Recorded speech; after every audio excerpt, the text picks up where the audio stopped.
Okay, today we're going to be making what I call Chilie Caribe. This chili here that we made aristas out of is Pueblo chili.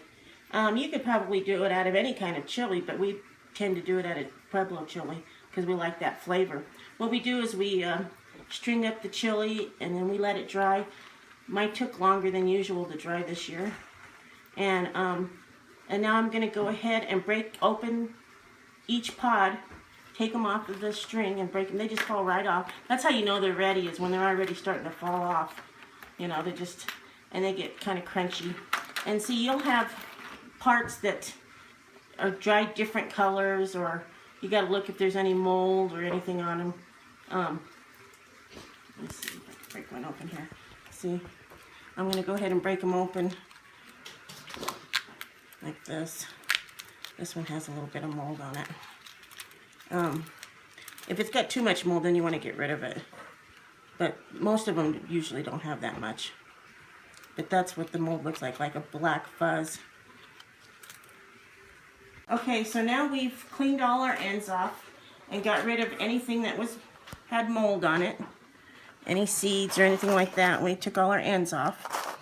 And we try to retrieve a lot of the seeds because I'm going to go ahead and see if I can plant these, see what kind of luck I have with them. Now, we cleaned them up. I cut them down the center to make sure there was no mold in them. So what I'm going to do now is I'm going to go ahead and cut them in half so they go in the blender. I mean, you probably really don't have to, but I'm going to go ahead and cut these in half. Take some of the seeds out because I really don't want a whole lot of seeds in my Chilie Caribe, so I'm going to remove some of the seeds. Let's see this one here, because then it's too much seeds. Okay, so then I'll cut them in half, so my blender doesn't have to work so hard. Okay.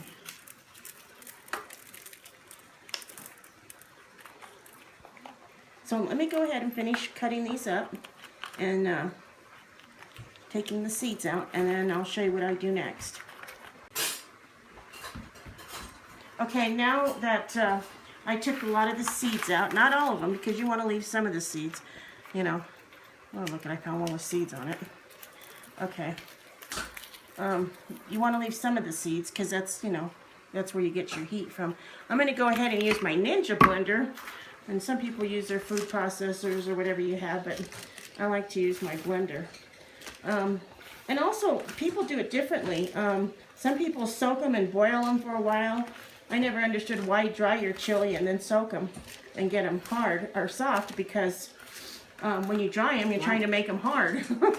So anyway, I'm going to go ahead and put these in here and blend these down into like not a powder, but like a fine chili blend. And then I'll show you how that looks. I don't know if I can get it all in there, so I'm going to probably have to add it twice. Okay, that's good.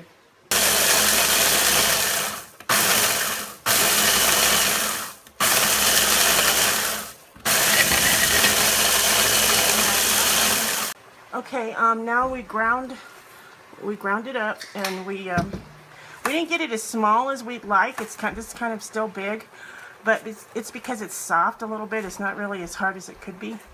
But we're going to go ahead and stick it in the oven at 350. And you really have to watch it because it burns really easy.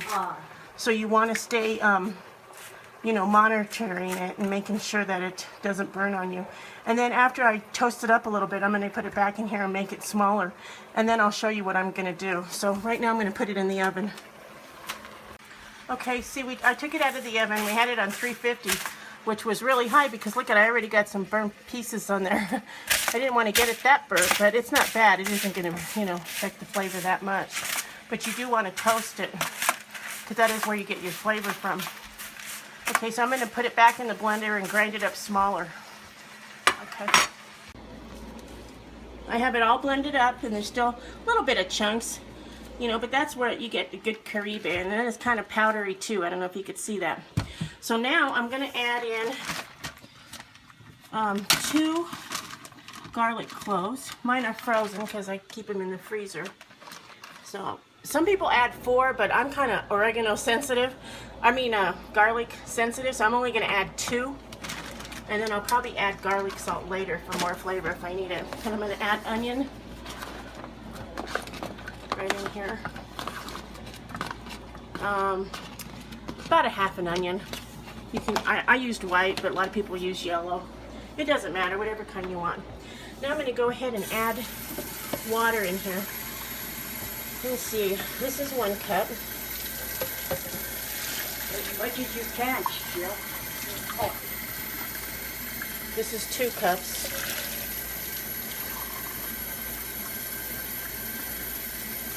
Three. I'm going to start with 4 cups. I used 24 pods, about 24 pods in here, and so and I used it all up. I didn't save any in reserve, so now I'm going to go ahead and blend this into a, wait, I'm going to also add some oil. I like to add a little oil. So I'm just going to add about a half a cup of oil. No, wait, 1/4 cup. See how that works. Okay, 1/4 cup of oil. And then I'm going to go ahead and blend it up. Oh, that looks gorgeous. Oh, God. Let's see. The way it's supposed to look. Kind of a little chunky a little bit. So that way when you put it on your meat to marinate your meat or whatever, that it blends in nicely on your meat. See, I want to show you what it looks like in a bowl. I don't know if you can see that. See? Really turned out beautiful. I'm going to go ahead and take a taste with my finger.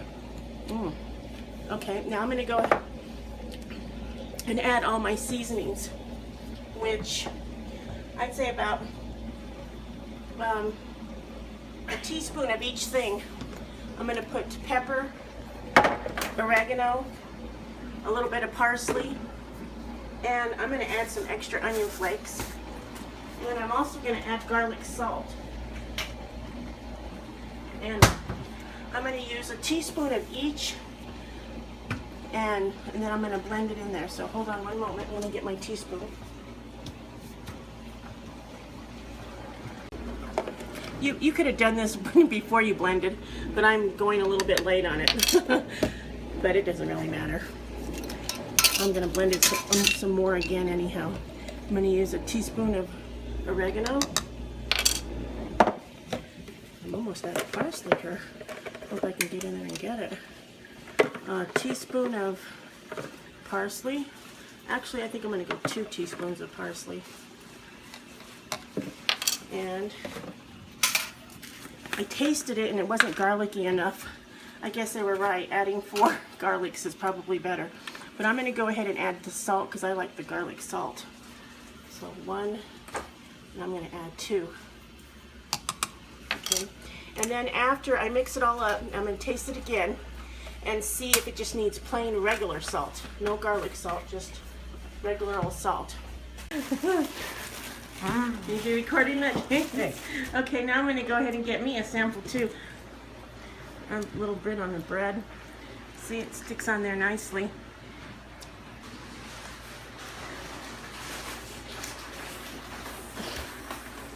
Oh, God. I'm going to go ahead and, this goes a long way. Because you can thin it out a little bit because it's kind of thick. Kind of concentrated is what it is. So what I'm going to do is I bought for freezer storage containers. And you can get all different sizes. I just happen to have these ones around the house. So I'm going to go ahead and fill up a container so you can see that there is fill lines. You never want to go past the fill line, which is right here. You always want to have a little bit of an air space in case it's, it freezes over and pops open and everything. You don't want that. Then you can label your date on here because these are freezer containers. You can write on them. So what I'm going to go ahead and do is take out my metal piece here. And I'm going to rinse that. Okay. Now I'm going to go ahead and just pour it right directly in here. Try and keep it as clean as possible. And I'm going to go up to, I'm not going to quite go all the way to the fill line. But you can go. Boy, that's perfect. Okay, I'm going to fill it to about right there. And then it's very You've got to watch what you let this touch too, because it will stain. It'll probably stain this. It could stain this. This has to be something that you're going to always keep for chili, because it'll probably be stained red. So that's all you have to do. And anytime you want to use it, you just unthaw it and you're ready to go. And this is a great marinating chili. You could put it on potatoes. You could put it on your steak. You could use it on your hamburger, and your meat, and your chili. Anything you want to use it in. It's got a really unusual flavor. It's very tasty. And like I said, it freezes very well. I don't know how much longer of a year. You know, I would only keep it about a year. I always believe using everything up within the year. So use it up within a year if you can. And that's about it. And oh boy, I hope you try it someday, because it's really delicious. What was the name? Oh, this is Pueblo chili. And the way I did it and the way I mixed it, that's called Chilie Caribe. And that's it. Hope you enjoy it.